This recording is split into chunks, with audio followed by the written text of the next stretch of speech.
ದೇವರು ನನ್ನನ್ನು ಮರೆತಾನ ಎಂದು ಅನಿಸುತ್ತಿದೆಯೇ? ದಣಿದ ಮನಸ್ಸಿನಲ್ಲಿ ತಪ್ಪು ನಿರ್ಧಾರ ತೆಗೆದುಕೊಳ್ಳಬೇಡಿ.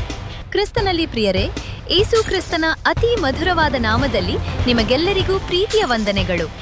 ಅನುದಿನದ ಆಹಾರ ನಿಮ್ಮ ಆತ್ಮಕ್ಕೆ ಪ್ರತಿದಿನ ನೀಡುವ ಆಧ್ಯಾತ್ಮಿಕ ಆಹಾರವಾಗಿದೆ. ದೇವರ ವಾಕ್ಯವನ್ನು ನಿಮ್ಮ ದೈನಂದಿನ ಜೀವನದ ಭಾಗವಾಗಿಸಲು ಇಂದೇ ನಮ್ಮೊಂದಿಗೆ ಸೇರಿಕೊಳ್ಳಿ. ನಮ್ಮ ಚಾನಲ್ಗೆ ಸಬ್ಸ್ಕ್ರೈಬ್ ಮಾಡಿರಿ. ಈ ಸಂದೇಶವು ನಿಮಗೆ ಆಶೀರ್ವಾದವಾದರೆ ನಿಮ್ಮ ಕುಟುಂಬದವರಿಗೂ ಸ್ನೇಹಿತರೊಂದಿಗೂ ಶೇರ್ ಮಾಡಿರಿ. ಬನ್ನಿ, ಇಂದಿನ ಧ್ಯಾನಕ್ಕೆ ಆಧಾರವಾಗಿರುವ ನೀನು ಏಕೆ ಅಂದುಕೊಳ್ಳುತ್ತೀ ಎಂಬ ಅಮೂಲ್ಯವಾದ ವಿಷಯವನ್ನು ದೇವರ ವಾಕ್ಯದ ಬೆಳಕಿನಲ್ಲಿ ಒಟ್ಟಾಗಿ ಧ್ಯಾನಿಸೋಣ. ಯಾಕೋಬೇ ಇಸ್ರಾಯೇಲೇ, ನನ್ನ ಮಾರ್ಗವು ಯೆಹೋವನಿಗೆ ಮರೆಯಾಗಿದೆ.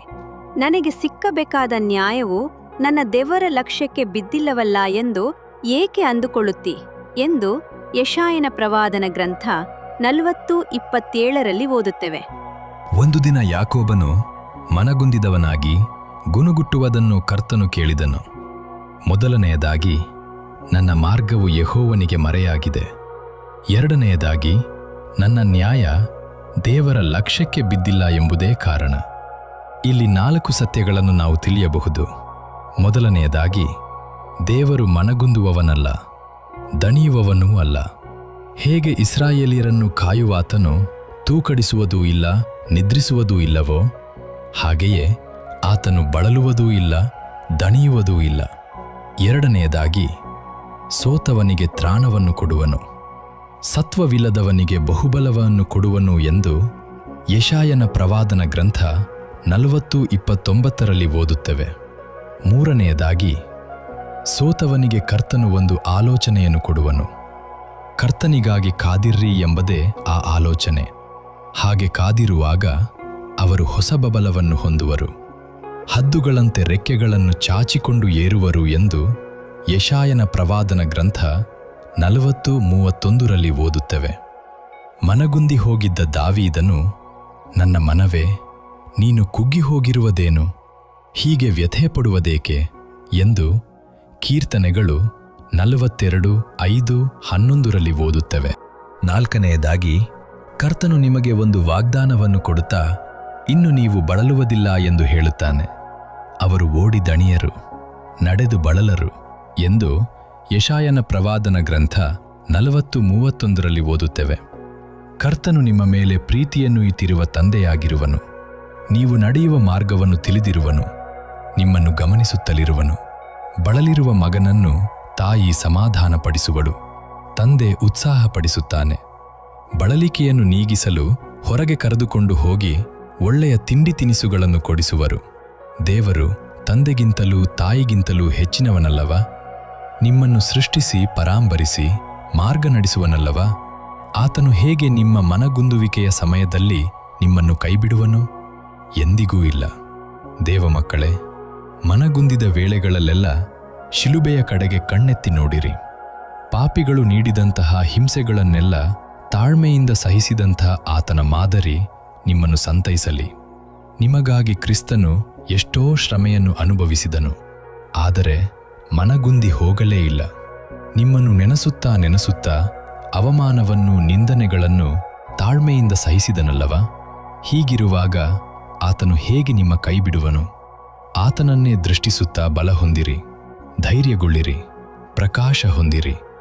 ಆಮೇನ್. ನಾನೊಟ್ಟಿಗೆ ಸೇರಿ ಈ ಪ್ರಾರ್ಥನೆಯನ್ನು ಮಾಡಿರಿ. ಕರ್ತನೇ, ದಣಿವು, ಹಸಿವು ಅಥವಾ ಒತ್ತಡದ ಸಮಯದಲ್ಲಿ ತಪ್ಪು ನಿರ್ಧಾರಗಳನ್ನು ತೆಗೆದುಕೊಳ್ಳದ ಜ್ಞಾನವನ್ನು ನನಗೆ ಕೊಡು. ತಾತ್ಕಾಲಿಕ ಆಸೆಗಳಿಗೆ ಬಲಿಯಾಗದೆ ನೀನು ಕೊಟ್ಟ ಆತ್ಮೀಕ ಆಶೀರ್ವಾದಗಳನ್ನು ಕಾಪಾಡಲು ಸಹಾಯ ಮಾಡು. ನನ್ನ ಕಣ್ಣುಗಳನ್ನು ನಿನ್ನ ಮೌಲ್ಯಗಳ ಕಡೆ ತೆರೆ. ಯೇಸು ನಾಮದಲ್ಲಿ ಆಮೇನ್. ನೆನಪಿಗೆ ಕೀರ್ತನೆಗಳು 68:9 ನೀನು ಹೆರಳ ಮಳೆ ಸುರಿಸಿ ಬಾಯ್ದೆರೆದಿದ್ದ ನಿನ್ನ ಸ್ವಾಸ್ಥ್ಯವನ್ನು ಶಾಂತಿಪಡಿಸಿದಿ.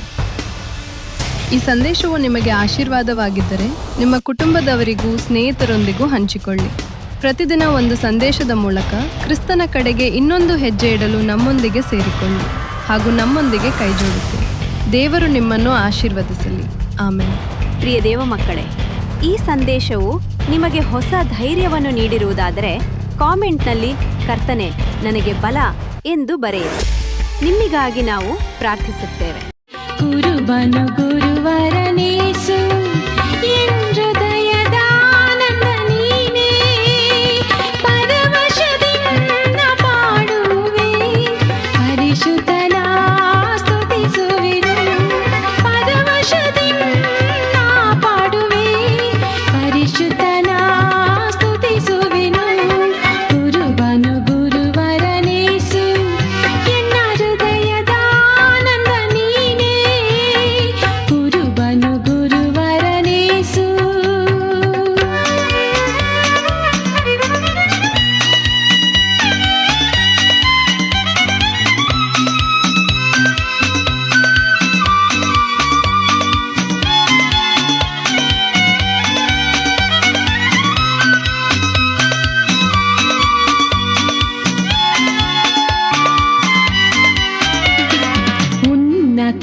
ಉನ್ನತನಾದವನೇಸು ಎನ್ನಾತ್ಮದಾಪ್ತನು ಯೇಸು ಉನ್ನತನಾದವನೇಸು